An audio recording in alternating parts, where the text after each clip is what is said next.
Volterra, Italy. Arrow's footsteps echoed through the marble corridor, as if the stone itself feared his presence. In the throne chamber, Marcus dozed silently.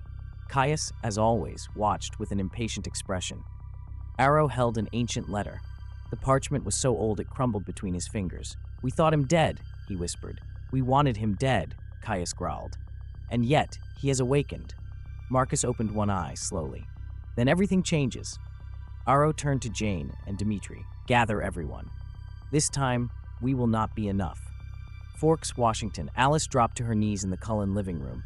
Her vision had struck like lightning, a figure cloaked in shadows with molten gold eyes, devouring a vampire as if it were nothing, a whole body reduced to dust without time to defend. "What did you see?" Edward asked, holding her. "It's not a coven, not a newborn. It's something that shouldn't exist." Carlyle and Esme exchanged looks. Emmett stood tall, ready. "Is it a hybrid?" Rosalie asked. Alice shook her head, trembling. "It's worse." 3 weeks later, the news spread like a crack through the hidden world. Entire covens vanished, trackers like Dimitri mutilated and lost, wolves dead in northern Canada, and the word no one dared to speak clearly: Dorian. Carlyle knew the story, a legend so old not even the Romanians spoke it anymore. Dorian was created centuries before vampire laws existed. An immortal child, but with a unique mutation. Not only had he survived the transformation, he had evolved. His gift was devastating, absorbing others' powers. The Volturi declared him dead, tried to destroy him, imprisoned him, but now he had returned. In an unprecedented meeting, the Cullens were summoned to Volterra.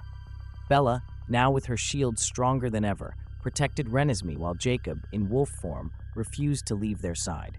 Edward didn't hide his tension at seeing Arrow, nor did Caius, who looked at him as if still dreaming of his execution, but Carlyle's presence maintained mutual respect. "You propose a truce?" "No," Arrow answered. "We propose an alliance. And when the deal breaks?" Bella said coldly. Arrow smiled. "Only if we're left with something to lose." The alliance was sealed in silence, and the teams formed were a trial in themselves. Caius and Edward, Felix and Emmett, Jane and Zafrina, Dimitri and Jacob. No one trusted anyone. Every step was a threat disguised as strategy. But when they reached the forests of Norway, where Alice's visions led them, distrust paled in comparison to what they found: a circle of stone. And in the center, a childlike figure, golden eyes glowing, surrounded by the remains of 3 entire covens. "That's Dorian," Benjamin whispered. "How has he survived this long?" Tanya said. Carlyle clenched his jaw. "He hasn't survived. He's grown." Dorian didn't speak. He observed, walked among the bodies with horrifying calm. When Jane tried to use her power, she fell to the ground, screaming. "He took it," she screamed. "My power. It's not mine anymore." Arrow turned pale. It was true. Dorian absorbed powers and returned them with greater violence.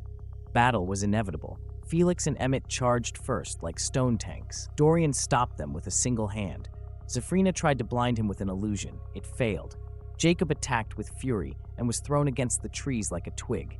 And then, Edward and Caius, sworn enemies, found themselves standing back to back. "Do you know how to fight in silence?"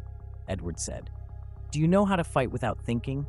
Caius replied. And together, they attacked. But it wasn't enough. Dorian was young, yes, but he had learned, evolved. Seen the centuries through stolen powers, he knew how to dismantle them. Bella tried to shield everyone, but Dorian pierced it. That's when Alice saw it. The only way, the only moment, and she knew that to stop him, one of them would have to give themselves. But who? The cold returned. The air froze. And as allies began to fall, the decision had not yet been made. And so, in the middle of the greatest battle of the vampire world, with enemies fighting like brothers and families collapsing into chaos, destiny rested on a single choice. And the clock kept ticking. The battlefield was made of ice and ashes, screams, fury, unleashed powers, and in the middle of it all, Dorian, the child who shouldn't exist, the one who survived, the one who learned to kill by looking into someone's eyes. Bella, exhausted, held her shield over the remains of the Cullen front line, covering Edward, Renesmee, Esme, and a bleeding Jacob, struggling to breathe. Felix and Emmett were out of the fight. Benjamin barely remained upright, kneeling, the earth trembling under his hands. Zafrina screamed to the sky, blind with no illusions left to project, and Jane no longer had her gift, only fear. Dorian moved forward without hurry. He didn't bleed, he wasn't shaken, he was the stillness of the abyss. "You are ancient," he said in a calm voice, impossible for a child. "I am not. That's why I win." Caius roared, charging once more. He was stopped midair, and his body fell like a stone. Alice emerged from the mist. Not with strength, not with violence, with a vision. And she spoke softly, only to Bella. "I can see it, Bella. There's only one way." Bella shook her head. "I won't leave Renesmee without a mother." "You don't have to die. You just have to surrender." Edward heard and understood. "He'll absorb it, won't he?" Alice nodded. "Your shield, your gift. If you give it willingly, he'll consume it all, even himself. His gift wasn't made to absorb something like that." Bella took a breath, though she didn't need to, and looked at her daughter. Renesmee looked back with eyes that were half hers, half Edward's, but no longer a child's. She looked like someone who understands what it means to love to the point of sacrifice. Bella stood up, her steps crunched in the snow. Dorian watched her with interest. "You are the one resisting me?" "No, I'm the one choosing you." She extended her hand, and without warning, she turned off the shield. Not just lowered it, offered it, and in that instant, Dorian touched her mind, and everything changed. He screamed, an inhuman sound. His body arched. The power that had sustained him became a storm inside him, because the shield wasn't just a barrier, it was a denial of power, a denial of self. Dorian tried to contain it, but the shield multiplied, replicated, defended itself from being possessed. And in seconds, Dorian burned, like a white star, like a cold sun, like a cosmic error the world should never have allowed. And he vanished. No body, no ashes, only a hole in the silence. No one moved. The survivors barely understood what had happened. Aro fell to his knees, pale. Marcus whispered, "At last, balance." Bella collapsed too.